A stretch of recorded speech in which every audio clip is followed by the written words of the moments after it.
রহমান রাহিম। আসসালামু আলাইকুম।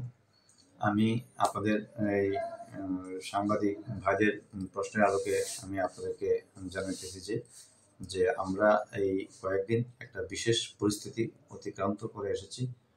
বিশেষ পরিস্থিতি অতিক্রান্ত শেষে আমরা এখন আমাদের যে জনগণের জানমাল, তাদের সম্পদ এবং রাষ্ট্রের যে দায়িত্ব পালনে আমাদের স্বাভাবিক কর্মকাণ্ড পরিচালনা করে আসতেছি।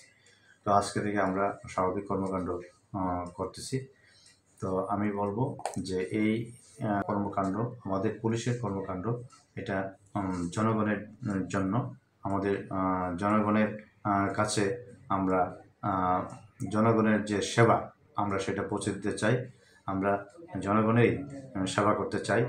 আমরা আমাদের পেশা, আমাদের দায়িত্ব, সব কিছু পেশাদারিত্ব আমি মনে করি যে জনগণের জন্য। তো আমি জনগণের জন্যেই, জনগণের ভালোবাসা অর্জনের জন্যে আমরা কর্মকাণ্ড আমরা শুরু করেছি। আমি এই রায়পুরা উপজেলার সকল শ্রেণী পেশার মানুষের কাছে আমাদের কর্মকাণ্ড সুন্দর সুষ্ঠুভাবে পরিচালনার জন্য সহযোগিতা কামনা করছি।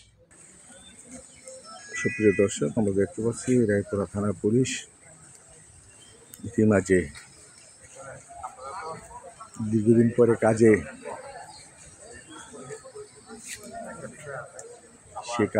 লেগেছেন। আমরা ইতিমাঝে দেখতে পাচ্ছি যে গ্রাম পুলিশ, সেই গ্রাম পুলিশের সদস্যরা ইতিমাঝে এসেছেন। আপনারা দেখতে পাচ্ছেন ব্রিফ করছেন ওসি সাবাত হোসেন পলাশ। ইতিমাঝে আমরা দেখতে পাচ্ছি দীর্ঘদিন পরে রায়পুরা থানার পুলিশের যে কর্মবিরতির পরে কিন্তু আমরা দেখতে পাচ্ছি সেই থানা প্রাঙ্গণ আজ আবার মানুষের কলহ বাড়বে, সেটাই মানুষের প্রত্যাশা।